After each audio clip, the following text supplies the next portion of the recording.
Pierre-Édouard Sterrin, ce Bolloré un peu en plus nul, ce Bolloré de Wish, on pourrait l'appeler comme ça, a un plan pour les municipales. Son plan, il est très simple, faire gagner l'extrême droite, hein, comme d'hab. Voilà. Tout simplement. Tout simplement. Donc on va lire cet article, cette enquête de l'Humanité.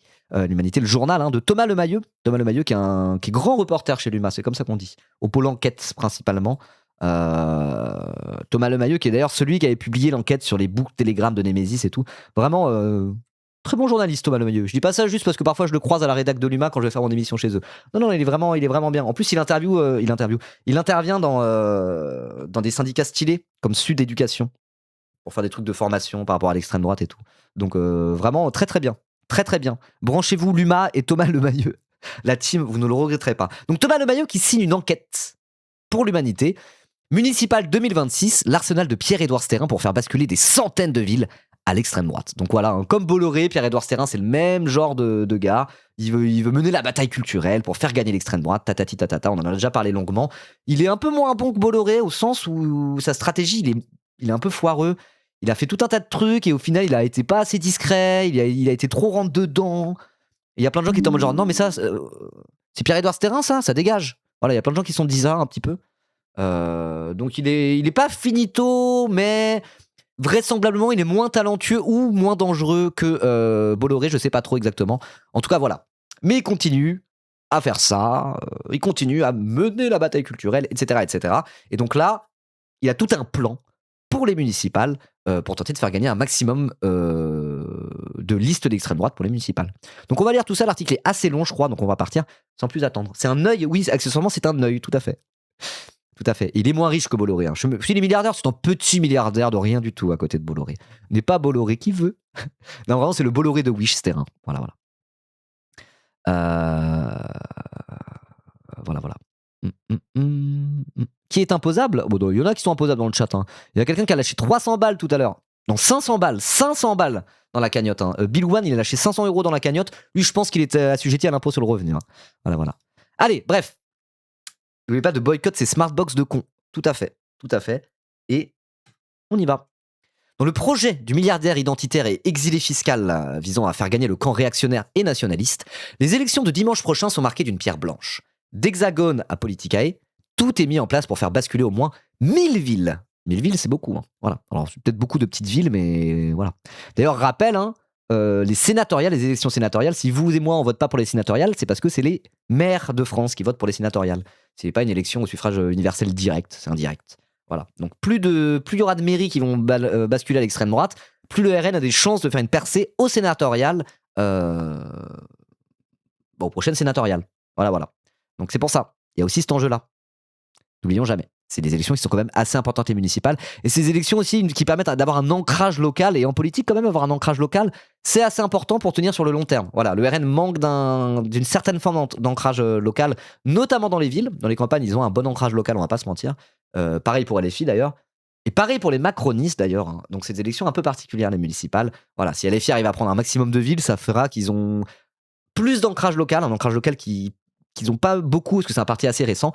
Pareil pour le RN, pareil pour les macronistes, mais les macronistes, c'est pas un secret qu'ils sont plus ou moins finito, quoi. Donc voilà, des élections importantes, et c'est aussi pour ça que Pierre-Édouard Sterrin investit dedans pour tenter de faire gagner le RN. Voilà. L'ampleur exacte du phénomène ne se dessinera qu'à posteriori.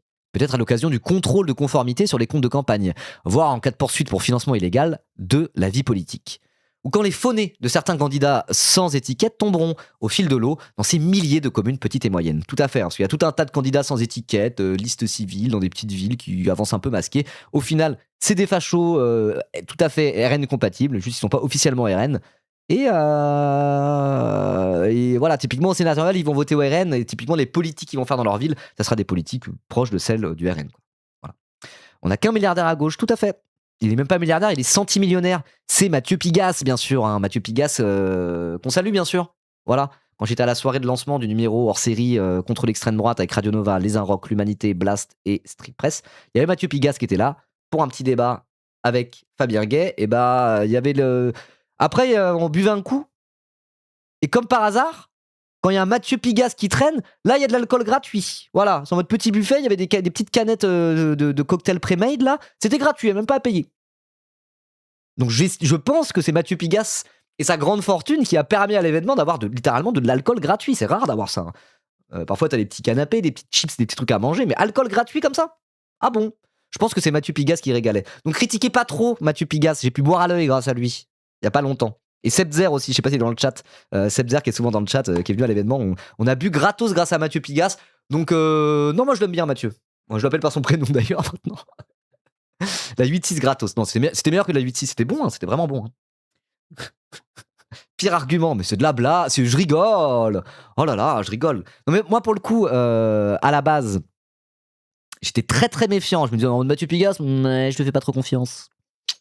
Ça reste un milliardaire, hein. Et c'est vrai que ça reste un milliardaire, mais là quand même force est de constater que par exemple ce qu'il fait avec Radio Nova, bon, bah, il donne des espaces d'expression pour une gauche combative, assez radicale parfois, résolument antiraciste aussi, vous voyez. En vrai, ce qu'il fait sur Nova, soutien critique à Mathieu Pigasse, hein. Ce qu'il fait avec Radio Nova en termes de propriétaire de radio, en vrai, bah c'est bien, ouais. Je trouve ça plutôt cool. Voilà. Après, peut-être qu'il le fait par opportunisme, je sais pas. Tant mieux, tant mieux. Si on a des milliardaires ou au moins des centimillionnaires qui font les gauchistes par opportunisme, est-ce que ça serait pas un peu ça aussi la bataille culturelle à un moment donné? Imaginons que Mathieu Pigasse est un opportuniste, ok? On a des milliardaires qui par opportunisme font les gauchistes. Bah, c'est qu'on est en train de gagner au moins un peu la bataille culturelle, au moins à certains endroits, non? Il y a des milliardaires ou des millionnaires, ils rejoignent l'idéologie d'extrême droite par pur opportunisme. Ils s'en battent les couilles. À la base, c'est pas des fachos. Ils sont en mode genre, oh là, le vent est en train de tourner, je vais devenir facho, moi. Bon, bah voilà, c'est aussi ça, les victoires de la bataille culturelle, entre guillemets, de l'extrême droite. Et bah voilà, peut-être que Mathieu Pigasse, quand bien même il serait opportuniste, il décide d'aller plutôt du côté des gauchos. Pour moi, c'est un bon signal. C'est un bon signal. Si à un moment donné, des opportunistes décident, par opportunisme, de rejoindre la gauche et la vraie gauche, entre guillemets, pour moi, c'est un très, très, très bon signal. On va pas s'en plaindre, hein. Voilà, voilà. C'est mon avis, en tout cas. Bref, allez, on reprend sur les municipales. Pierre-Édouard Stérin. Une chose est sûre, dans l'histoire politique récente de la France, les ingérences financières n'ont jamais joué un rôle aussi déterminant que dans ces municipales des 15 et 22 mars. Et elle consiste à aider directement à la victoire de l'extrême droite ou des droites extrêmes, comme une forme de galop d'essai, décentralisé et sous les radars, des échéances déterminantes de 2027, présidentielles et législatives confondues. Et j'aime bien le fait de rappeler que ce sera les présidentielles et les législatives qui seront déterminantes en 2027. Je pense qu'après les présidentielles et législatives, on va pas s'ennuyer, ça va être une élection très très très politique, à même en fait d'ajuster les résultats de la présidentielle. Ça sera pas une formalité les législatives de 2027, on peut être sûr, hein. Si tous les militants qui vont être épuisés à la fin de la présidentielle à force d'avoir milité, tracté, etc., préparez-vous à un troisième tour pour les législatives, ça risque d'être mouvementé. Voilà, voilà. En parallèle de la machine de guerre médiatique que constitue l'empire de Vincent Bolloré, l'offensive doit beaucoup à Pierre-Édouard Stérin, propriétaire de Smartbox et milliardaire exilé fiscal en Belgique. À travers sa philanthropie mais aussi son officine politique Périclès, dont l'Humanité avait dévoilé le projet visant, avec 150 millions d'euros sur 10 ans, à faire gagner les droites extrêmes dans les têtes et dans les urnes. Le document original faisait état d'un objectif précis: faire gagner absolument 300 villes par le Rassemblement national au municipal 2026. Ok, donc c'est même pas... c'est clair et net, quoi. Ils sont en mode, on va mettre plein de thunes pour faire gagner le RN, point. Au moins, il est transparent, Pierre-Édouard Stérin, hein. Il avance même pas caché, il s'en bat les couilles, hein. Les équipes de Stérin ajoutaient, à l'époque, vouloir former et faire gagner en 2026 environ 1000 maires de petites et moyennes communes, sur une ligne politique décrite par des valeurs très explicites.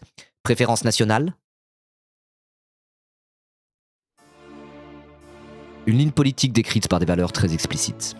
Préférence nationale, opposition au wokisme et au socialisme, famille base de la société, place particulière de néo-christianisme, etc. Des valeurs et des principes qui rappellent les heures les plus sombres de notre histoire. Mort au bolchevisme, travail, famille, patrie. Ça reste l'extrême droite, hein, cette histoire. Ça reste l'extrême droite, hein, voilà. Bref. Du coup, c'est marrant, là, je reparle du documentaire que j'ai vu hier sur Arte. Quand t'écoutes comment ils parlent, les volontaires français, ceux qui étaient vraiment en mode premier degré, enchantés par le projet nazi, ceux qui étaient en mode genre, en fait, j'ai réfléchi, j'ai eu une révélation, je suis fasciste. J'ai tout compris. Ils étaient vraiment en mode, ils étaient à fond là-dedans, ils y croyaient 100%. Ils y croyaient d'une manière qui, pour eux, leur semblait totalement rationnelle. Vous voyez ce que je veux dire? Et ils sont tous obsédés par le communisme et par le bolchevisme, on appelait ça comme ça à l'époque. Ils sont vraiment en mode genre, le communisme, c'est la fin de l'humanité. Il faut absolument se battre contre les communistes. Et les juifs, évidemment. Je veux dire, l'anticommunisme, l'anti-bolchevisme, chez les nazis les plus zélés, les plus convaincus, les plus intimement convaincus, c'était ultra, méga, giga, central dans cette histoire, quoi. Vraiment, ils étaient en mode mort aux juifs et à Staline, mais genre pareil, quoi. Genre, c'était pas. Pour eux, c'était la même chose, tout ça. C'était la même chose parce que c'était des espèces d'ultra-nationalistes. C'était en mode le communisme, c'est antinationaliste, entre guillemets. En tout cas, c'est comme ça qu'ils le percevaient. Les juifs, ils veulent détruire les nations. Pour eux, c'était la même chose, quoi. Le truc de judéo-bolchevique, pour eux, c'était réel de chez réel dans leur tête, quoi. Voilà. Donc c'est pour ça, opposition au wokisme et au socialisme, famille base de la société, quand tu sais un petit peu comment réfléchissaient les fascistes et les nazis, y compris français, de l'époque, je veux dire, c'est censé faire sonner un petit truc dans le cerveau quand on a un peu de culture en histoire.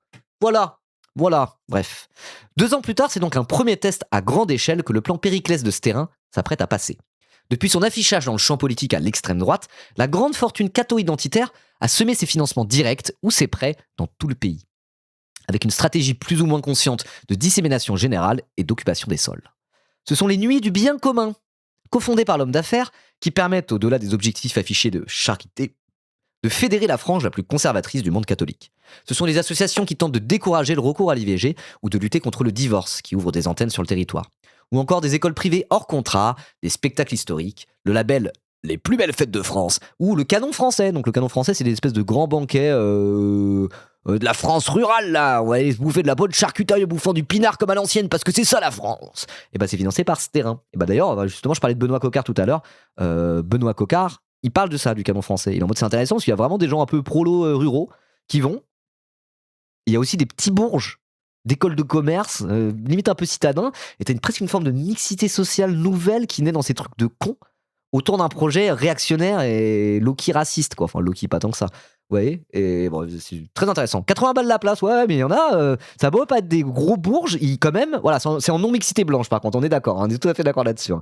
Mais il y a une forme de presque de mixité sociale qui naît à travers ces trucs-là, bizarrement, alors que vraiment, mais autour d'un projet vraiment réactionnaire, raciste, etc. Quoi. Voilà. Enfin, je vous dis, branchez-vous Benoît Coquart, c'est passionnant, c'est passionnant. Ok. Donc Pierre-Édouard Staurin, c'est aussi le passeport du civisme, le réseau des parents, etc., etc. Autant de jalons qui fournissent à minima des bases arrières dans la bataille politique. Dans le domaine strictement électoral, explicitement mis en avant par Périclès dès sa gestation, Staurin et ses cadres promettaient de mettre à disposition des candidats alignés tous les outils nécessaires, comme du big data, des médias, et même des ressources humaines et du financement. Ok, d'accord, ils ont vraiment tout un arsenal de trucs pour dire c'est bon, ne vous inquiétez pas. Fort de notre savoir-faire, Pierre-Édouard Staurin est prêt à fournir des solutions clés en main pour toutes vos entreprises. Il parle comme ça, il parle comme une putain de boîte de conseil, quoi. Il parle comme une putain de boîte de conseil. Et une raison à ça. L'extrême droite, les logiques managériales, le néolibéralisme, moteur du néofascisme, tout ça. Relire Libre d'obéir de Johan Chapoutot. Voilà, tout ça. Il y a une raison en fait. Il y a une raison à ce que ces espèces de fascistes du 21e siècle parlent exactement comme des putains de boîtes de conseils là. C'est pareil, c'est la même chose. Nous fournirons tous les outils nécessaires, big data, médias et ressources humaines et financement. Vraiment, t'as l'impression d'être dans un conseil d'administration d'une boîte quoi. C'est désastreux. T'es revenu petit canard 79, ça, tu l'as pas mal pris ton time out. Ok. En la matière, plusieurs entités financées par Périclès ont balisé le terrain depuis des mois. J'en ai vu IRL dans une petite ville de campagne. Ils sont arrivés en minivan de location avec des bérets ridicules. Ça sentait l'école de commerce à plein nez. Ouais, il y a de ça. Il y a de ça. Ça existe vraiment, quoi. Mais quand ils vont dans les trucs du canon français, au final, je sais pas. Parce que moi, en tant que petit gauchiste cuck, non, je plaisante. Vous voyez, moi, il y a certains endroits en France, je suis vu comme un citadin de ses morts, quoi. Vous voyez, j'arrive, je suis vu comme un citadin, un petit bobo. Je suis un peu jugé, quoi. Vous voyez, il y a certains coins en France un peu ruraux, les gens qui vont au truc du canon français, là. Attends, j'ai beau bien aimer le pinard et la charcute, il n'y a aucun souci avec ça. Je suis vu comme un petit bobo citadin, instantanément. J'ai cet habitus, quoi. J'ai cette persona, ça se voit, quoi. Donc des mecs, qui ont beau être en mode école de commerce, béret, un peu beauf, etc., qui arrivent et qui vont se mélanger, entre guillemets, avec justement cette ruralité qu'on côtoie assez peu quand on vient des villes et qu'on est des petits bourges. Moi, j'arrive pas à le faire. C'est fou, quand même. Hein. Moi, j'arrive pas à faire ça. Beaucoup moins qu'eux. Voilà. Mais c'est ce que tu es, MDR. Bah oui, c'est ce que je suis. Donc je sais pas, moi je trouve ça intéressant que malgré tout, aussi c'est des espèces de gros beaufs d'école de commerce qui surperforment une espèce de truc rural à la con. Bon, au final, dans les trucs comme le canon français, ils se mélangent quand même, ils discutent quand même, et il y a une forme de mixité sociale entre ces gros beaufs de merde d'école de commerce et ces authentiques prolos des champs, on va dire, par opposition aux prolos des rues, les quartiers populaires, tout ça. il y a quand même une forme de mixité sociale qui se crée malgré ça, entre des petits connards d'école de commerce et des prolos de la ruralité. Alors que moi qui suis un petit connard de fac de sociaux, on va dire, j'ai pas fait de fac de sociaux, mais pareil, je peux pas, cette mixité sociale avec les prolos des champs, moi j'arrive pas à la voir. Mais je peux l'avoir avec les prolos des rues un peu plus. Voilà, il y a des trucs un peu en mode quartier populaire, etc. Il y a des lieux où ça se mélange en réalité. Il y a des lieux où ça se mélange. Il y a des lieux où se mélangent des petits bobos intello avec des mecs des quartiers, quoi. Ça existe aussi. Et l'équivalent de nous, de ce qu'on a à gauche pour nous, à droite, c'est des trucs comme le Canon français. Où des petits connards d'école de commerce, plutôt petits bourgeois, se mélangent à des prolos ruraux. De la même manière que nous, je sais pas, on a des conférences et des événements dans le 93, de trucs de gauchistes, où t'as un peu quand même des quartiers populaires et des étudiants en fac de sociaux blancs qui se mélangent, quoi. Voilà. Et l'équivalent de... ou dans les festivals, ça existe aussi. L'équivalent de nos trucs de gauchistes dans des tiers-lieux dans le 93, bah pour la droite, c'est le Canon français, quoi. Voilà. Non, c'est pas trop des prolos. Au Canon français, bah, il y en a aussi quand même qui y vont. Ça existe. C'est pas que des mecs d'école de commerce. Voilà. T'es sûr de ça? Non. Franchement, c'est une hot take. C'est une hot take. Mais voilà. Bon, bref. Voilà. Ça peut faire office de gentrification de la lutte aussi à gauche 1. Oui. Oui. Mais après, ça dépend. Ça dépend. Voilà. Ça dépend. 80 € quand même. Oui, je sais, mais il y a des gens dans la ruralité qui votent RN et qui sont quand même des travailleurs. Mais ils peuvent dépenser 80 € dans les. Non, mais attendez. Wesh. Il y a des gens, ils sont pauvres, ils sont vraiment pauvres. Ils lâchent des 80 balles dans des grammes de coke. Genre 80 balles pour aller faire la fiesta. T'as des gens, en fait, ils ont beau être un peu pauvres, ou même pauvres carrément, ils peuvent le faire justement en mode genre, bon, ça va être un peu rude, mais vas-y, on va aller dépenser les 80 balles. Justement, surtout, il y a un truc quand même avec les gens qui sont pauvres, c'est qu'ils aiment pas être dans un. Ils sont pas misérabilistes par rapport à eux-mêmes. Ils sont en mode, ouais, je suis pauvre. Enfin, ils disent pas justement, ouais, je suis pauvre. Ils disent, ah oui, moi, je suis modeste, mais ça va, je suis pas un pouilleux, quoi. S'il faut aller casser la tirelire et payer 80 balles pour un événement un peu comme ça qui claque, bah je vais le faire. Voilà. Vous n'avez pas misérabilise vous-même ou fétichiste des classes populaires rurales. Hein. Il y en a plein qui sont prêts à foutre 80 balles pour un truc en mode je suis pas un assisté. Quoi, faut mettre 80 balles pour aller là-dedans? Bah je vais les mettre. C'est justement pour en sentir un peu moins pauvre, quoi. Bref, allez, on reprend. En vrai, c'est des sujets qui sont intéressants, mais là, on parlait pas de ça à la base. Mais on va reprendre. Ok, j'en étais où? Oui, donc voilà, plusieurs entités financées par Périclès ont balisé le terrain depuis des mois. Je fétichise pas, j'en viens. Oui, mais c'est à toi que je répondais à un bébé phoque? Non, la sortie de l'année, ouais, voilà. Bref. Ok. Le lobby Transparence Citoyenne, par exemple, a percé le mur des médias en affichant dans la capitale les notes de frais de la maire sortante Anne Hidalgo. L'Observatoire de l'immigration et de la démographie, l'OID, laboratoire plus idéologique que scientifique, a fourni des études déclinables en kit utilisées par le RN à Laon, dans l'Aisne. Aujourd'hui, c'est Nicolas qui vote, l'association satellite de Némésis, oh là là là là, lancée notamment par la belle-sœur de Marion Maréchal Le Pen, arrive en renfort. Ah, comment ça pue la merde l'extrême droite, je suis désolé. Parfois, je trouve qu'on est un peu cringe à gauche. Oh, j'ai oublié de montrer le truc cringe que tu m'as envoyé au Nibaku hier. On dit lent? Lent dans l'Aisne? Excusez-moi, je connais pas bien. Hein. On dit lent, ok. Il y a lance et lent, ok. Oui, parfois, je trouve qu'on est un peu cringe à gauche. Ça arrive. Mais alors, je suis désolé, même quand on est un peu cringe, nous, on reste 70 fois moins cringe que la droite, quoi. Voilà. Pourquoi désolé? Parce que je suis de gauche, voilà, j'attaque mon propre camp, vous voyez ce que je veux dire. En parlant de cringe à gauche, je suis obligé de vous montrer ça maintenant. Je suis désolé. Je suis désolé. Je vais répondre ça. Parisien, t'inquiète que quand je vais à Paris, je montre où j'habite, on me prend pour le dernier des gros pécores, hein. T'inquiète même pas pour moi. Hein.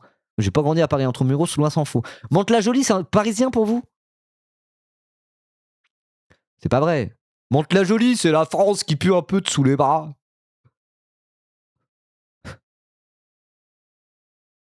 Je suis obligé de vous montrer ça. Donc force à ce gars, hein, je sais plus comment il s'appelle. Force à lui. Hein. C'est le candidat, voilà, c'est William Ocante, c'est le candidat LFI pour la mairie de Nantes. Ok? Alors si vous habitez à Nantes, moi je vous incite à voter pour lui. J'appelle à voter pour William Ocante. Ok? Voilà, que ça soit clair et net. Je suis pas de Nantes, mais j'appelle à voter pour lui. Ceci étant dit, je veux dire, on peut pas On peut pas faire ça, on peut pas publier des choses comme ça. De tous ces monstres administratifs qu'on fait, que ça soit un fonds d'investissement, que ça soit un bureau du logement, je pense que vous n'avez rien à proposer pour le logement. Laissez-moi terminer. Oui, vous avez un programme qui vient sur une feuille A4.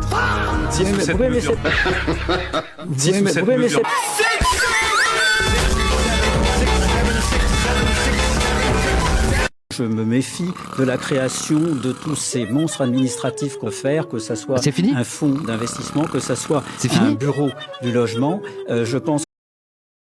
Bon voilà, je savais pas si c'était reparti. Glupatate a créé des monstres, je suis désolé. Force à toi, Glu, hein. Je t'adore, hein, tu le sais. Mais je suis désolé. Glupatate dans son sillon a créé des monstres. Oui, c'est son édit, ça a été publié par William Ockhant avec 3 autres comptes, genre LFI Rennes et les trucs comme ça, la France Insoumise 44. Oui, c'est du matériel de campagne officiel. Hein. Je suis désolé, c'est pas sérieux. Je suis désolé. Non, ça va. Non, parce que Mélenchon qui fait des blagues antisémites, ok, je veux bien, mais ça, c'est trop. Le cringe, c'est mort, par contre, ça dégage. Hein. Je plaisante. Je plaisante, bien sûr. Bon, bref, voilà, je voulais vous montrer ça quand même. Un peu bordélique ce live, mais on rigole bien quand même. Hein. Allez, on continue. Périclès, du coup, oui. Dans la machinerie électoraliste de ce terrain, 2 entités se distinguent nettement, et de toute évidence, elles carburent à l'approche des municipales. D'un côté, l'observatoire Hexagone, qui commande des sondages bien orientés sur ses préférences aux instituts, et évidemment, l'école de formation des futurs maires, Politicae, rien à voir avec Linguisticae, hein, évidemment. L'an dernier, au cours de son audition devant la commission d'enquête sur l'organisation des élections en France, une commission qui, en bout de course, avait concentré ses travaux sur le plan Périclès et essuyé les refus d'y répondre de Pierre-Édouard Stérin, Arnaud Rérol, le bras droit qui chapeaute son projet politique, avait classé Hexagone et Politicae parmi les 5 principaux bénéficiaires des largesses du milliardaire. Ok, donc c'est vraiment parmi tous les outils qu'il met à disposition Pierre-Édouard Stérin pour faire gagner l'extrême droite. Hexagone et Politicae, les deux, c'est des incontournables un peu. Voilà. Donc Hexagone, institut de sondage orienté et mensonger, et Politicae, institut de formation, notamment pour des futurs maires. Voilà. Il avait ajouté que Politicae disposait d'un engagement pluriannuel jusqu'au municipal de plusieurs centaines de milliers d'euros. Et qu'avec Hexagone, il avait une réunion trimestrielle stratégique. Donc il y a de la thune côté ce terrain pour ces instituts-là qui servent après à s'organiser au municipal. Ok.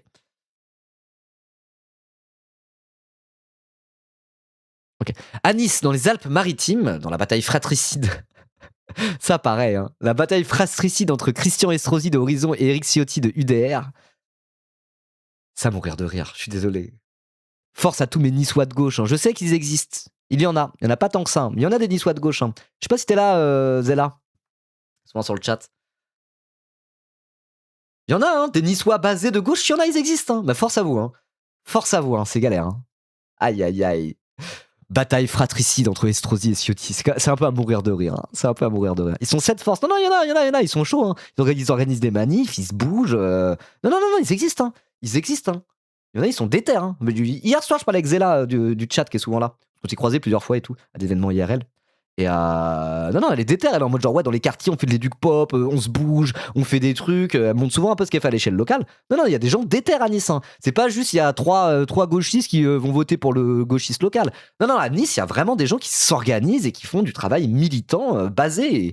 Et c'est trop bien. Mais du coup, force à vous, parce que Nice, le duel fratricide entre Estrosi et Ciotti, vous avez bien du courage. Voilà, vous avez bien du courage. Bon bref, moi je dis ça, je suis dans le 7-8, la moitié c'est des macronistes de merde, mais pas Massirko c'est Benjamin Lucas, donc ça va, on s'en sort bien. Bref, dès la mi-février, donc oui, sur fond de bataille fratricide entre Ciotti et Estrosi, le concours d'Hexagone, donc le faux institut de sondage, c'est ça ? Oui, le faux institut de sondage de ce terrain est au centre d'une violente polémique. Dès la mi-février, le camp du maire a alerté la justice sur les liens supposés entre ce terrain et son concurrent d'extrême droite, donc Ciotti. Mais c'est le week-end dernier que, après la publication d'un sondage très favorable à Éric Ciotti, commandé par Hexagone, Estrosi a attaqué bille en tête lors d'un débat télévisé. Citation, alors là c'est Estrosi, je vais pas pouvoir imiter Ciotti, c'est dommage. « J'ai reçu des menaces et des violences de toutes parts de ce côté-là. Je le dis très clairement, l'ultra-droite de monsieur Pierre-Édouard Stérin, qui parmi elles a des gens qui sont engagés dans la xénophobie, engagés dans l'antisémitisme, dans le racisme, dans la cybercriminalité. » Ciotti lui oppose sur le moment qu'il a inauguré une exposition temporaire sur les Vikings, déclinée à Nice par le groupe Cité Immersive, lui-même cité lié à Stérin. Ok, D'accord. De son côté, le financier de Périclès n'est manifestement pas apprécié. Et il l'a fait savoir, par la voix d'un de ses avocats, qu'il comptait bien poursuivre le candidat Horizon à Nice. Bon, je vais le faire avec la voix de Ciotti. Je suis désolé, j'ai trop envie d'imiter Éric Ciotti. Je le fais avec la voix de Ciotti, même si c'est son avocat. Monsieur Estrosi a fait le choix de jeter en pâture le nom de Monsieur Sterrin dans un débat d'audience nationale, alors que ce dernier est totalement étranger au moindre de ses faits, a déclaré le conseil du milliardaire. Monsieur Sterrin déplore que le débat public soit alimenté par des procédés aussi lamentables. Dans le système organisé et financé par Périclès, c'est Politicae qui occupe naturellement la place la plus centrale. Cet institut de formation a été cofondé officiellement par deux maires, Antoine Valentin, de Saint-Jouard en Haute-Savoie, soutien de Zemmour en 2022, passé des Républicains à l'UDR, donc le parti de Ciotti, et Raphaël Cognet à Mantes-la-Jolie. Bah tiens, on en parlait. C'est mon coin, ça, Mantes-la-Jolie. Vous savez pas ce que c'est de grandir à Mantes-la-Jolie. Vous savez pas ce que c'est. Vous savez pas ce que c'est. C'est dur.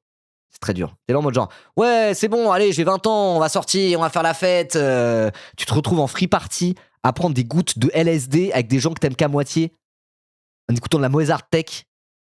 Après, t'es en mode genre, ouais, bah c'est pas grave, je vais m'investir dans la vie locale mantaise. Il y a Mantes-la-la-la, tout à fait, il y a des trucs bien. T'as une asso, Sirop de menthe qui fait des trucs cool, et c'est tout. T'es en mode genre, bon bah super, je voulais m'investir dans la scène locale, et au final, la scène locale, bah elle est toute petite, quoi. Elle est toute petite. Après, force à ceux qui s'investissent dans la scène locale mantaise. Hein. Moi, j'ai rencontré des gens formidables à Mantes. Hein. Voilà. Vous savez pas ce que c'est de grandir à Mantes. Vous savez pas ce que c'est. Comment tu parles de nos teufs? Mais je dis ça, moi, j'aime beaucoup, hein. J'aime beaucoup, hein. Mais j'aime pas la hard tech.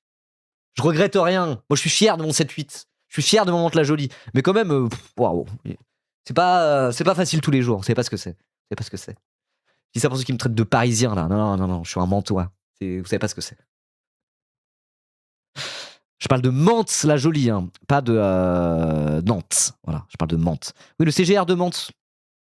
Demande à ta mère ce que c'est de grandir dans le 78. Exactement. T'étais encore en train de téter les nibards de ta daronne pendant qu'on fumait du mauvais shit devant le lycée Condorcet de Limay. Demande à ta mère où j'étais quand la BAC de Mantes-la-Jolie m'a mis en cellule de dégrisement à côté de la gare de Mantes, dans le comico de Mantes-la-Jolie. Plutôt crever que de vivre dans le 7-8. Non mais, non mais toi, tu dois prendre 10 minutes. Ça va pas, ça? Respecte-moi quand même. Bon bref, allez on reprend. Donc pourquoi on parle de Mantes-la-Jolie? Raphaël Cognet à Mantes-la-Jolie dans les Yvelines est passé de l'UR à l'UDR aussi. Alors, il faut savoir que Raphaël Cognet c'est Mantes-la-Jolie, mais à Mantes-la-Ville, un des tout premiers maires RN, FN à l'époque même qui s'était fait élire, c'était Cyril Naute à Mantes-la-Ville, et justement il s'était fait élire parce que c'était un bordel, il y avait 3 listes de gauche au second tour, ils ont fait non, on reste là, pas de désistement, pas de fusion, allez vous faire foutre, et du coup c'est le RN, le FN à l'époque qui a raflé la mairie, quoi. Voilà. On fumait des spliffs en free party au Blanc-Ménil avec ton père en 89, petit. Tout à fait. Le reel Insta que j'avais fait là en mode pof, tu parles avec ce vieux teufeur. Il y a la moitié des vieux teufeurs de France qui l'ont liké, des gens connus de fou, hein. Des gens connus de fou. Il y a comment il s'appelle, il y a un mec un ancien de Hérétique qui maintenant il est vraiment connu, qui l'a repartagé, qui a commenté et tout. Il y a vraiment des anciens, des mecs que je mentionne dans la vidéo, qui ont repris ça. Et qui l'ont repartagé et qui ont mis des commentaires. J'étais trop saucé. Bref. Allez, Popov. Ouais, je crois que c'est Popov. Popov en personne, je crois, a commenté. Je crois que c'est ça, ouais. Stylé un peu. Bon, bref, allez, on reprend. Je suis pas concentré aujourd'hui, je suis désolé. J'espère que vous passez quand même un bon moment. Voilà. Donc, oui, Raphaël Cognet, Mantes-la-Jolie dans les Yvelines. Et je sais plus où j'en étais du coup. Oui, donc l'Institut Politicae, c'est l'institut qui occupe la place la plus centrale. C'est un institut de formation, notamment pour des maires ou des candidats à la mairie. Et c'est notamment le cas de Raphaël Cognet à Mantes-la-Jolie. Voilà. Donc cet institut, financé par Sterrin, financé par Périclès, s'est étoffé au fil des mois, avec des séminaires gratuits, puis des productions et prestations payantes. Il y a 1 an, Cache Investigation avait dévoilé le contenu de ces formations, montrant par exemple comment Jordan Bardella, tenant un bébé, ou Éric Ciotti faisant des pâtes, pouvaient servir de modèle à suivre. Ah, c'est faut avoir l'air d'être humain. Alors les fascistes, si vous avez l'air d'être des fascistes, ça va pas le faire. Évitez les Sieg Heil, évitez les tatouages du Troisième Reich, essayez plutôt de tenir un bébé ou faire des pâtes, ça plaît aux Français. Ok, d'accord. À partir de recoupements, l'Humanité a pu identifier, outre le représentant du RN à Brionne, des dizaines de participants à ces séminaires. Beaucoup sont candidats dissidents LR ou divers droite. Un certain nombre sont liés à Reconquête ou au micro-parti allié au RN de Marion Maréchal, Identité-Liberté. Et il y a aussi quelques-uns qui conduisent des listes ouvertement d'extrême droite, comme à Pau ou à Saint-Lô, dans la Manche. De manière un poil cocasse, dans une banlieue chic de Lyon, l'une des deux sœurs de Pierre-Édouard Stérin, adjointe au maire et candidate sur une liste d'hiver droite, sera confrontée à un concurrent un peu plus radical formé chez Politicae. Oh waouh. Ah, les duels comme ça, hein. C'est extrême droite contre droite extrême. Alors, qui c'est qui va gagner? La peste ou le choléra? C'est vraiment ça, hein. Sur le site évaluant l'initiative, cet homme salue un séminaire très bien organisé par des élus expérimentés. Bah super. Ok. Pour Politicae en particulier, comme pour Périclès en général, la fin de la première étape approche, mais d'autres, plus cruciales, s'annoncent. Il y a quelques mois, Arnaud Rérol a discrètement constitué une nouvelle entreprise, l'Institut de formation et de promotion de l'engagement local, l'IFPEL. Selon les statuts que nous avons consultés, que l'UMA a consultés, oh je peux dire nous, hein, moi je bosse avec l'UMA maintenant. Non, en vrai, théoriquement je suis pigiste pour l'UMA, donc je peux pas dire nous. Bref, selon les statuts, je suis même pas pigiste parce que je suis pas journaliste. Bon, peu importe. Selon les statuts que l'UMA a consultés, Antoine Valentin, devenu entre-temps député ciotiste de Haute-Savoie, devait en être le responsable. Contacté par les soins de l'humanité, Arnaud Rérol n'a pas confirmé que cette entreprise était destinée à prendre le relais de Politicae après les municipales. Idem pour Raphaël Cognet, le maire sortant de Mantes-la-Jolie, dans les Yvelines. Ah, c'est le maire sortant. Ok, c'est qu'il a rejoint UDR et Ciotti il y a pas longtemps. De base, il était LR, parce que pour moi, la mairie de Mantes-la-Jolie, c'était LR depuis très longtemps. Mais en fait, non, c'est juste que LR se radicalise, rejoignent pour beaucoup l'extrême droite via les ciotistes, et j'avais pas capté, mais en fait, c'est le cas de Mantes-la-Jolie. Et bah putain. Pourquoi je fais pas la campagne des municipales de Mantes-la-Jolie, en fait? Je me suis même pas intéressé. Il y a un truc à faire à Mantes-la-Jolie. Je sais même pas qui c'est le candidat LFI ou quoi que ce soit. Je devrais aller faire un tour à Mantes-la-Jolie, interroger des gars, faire au moins un petit TikTok, quoi. Aller voir Benjamin Lucas, lui taper une bise, lui dire arrête, je veux que je t'invite sur mon live. À la place de ça, je suis là, jouer à Satisfactory en écoutant des documentaires sur le nazisme, quoi. Je suis vraiment une merde. Voilà, quand vous dites que les streamers sont des boutiquiers, pas des militants, bah voilà. Ok. Après, c'est pas trop tard. Peut-être que samedi ou les derniers trucs de campagne, je vais essayer d'aller faire un petit tour à Mantes, quoi, s'il fait beau. En vrai, ça pourrait être intéressant. Non?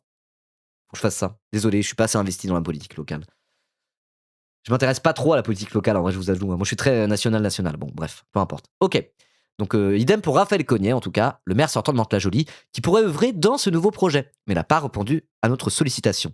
La faute à la campagne électorale ou à l'embarras? On ne saura pas. Ok. T'aurais dû être sur une liste. Bah oui, j'aurais pu carrément me mettre sur une liste pour les municipales de Mantes. Hein. Je pense qu'ils m'auraient accepté. Je pense qu'ils m'auraient dit ah ouais, toi, vas-y, donne-nous un peu de ton buzz.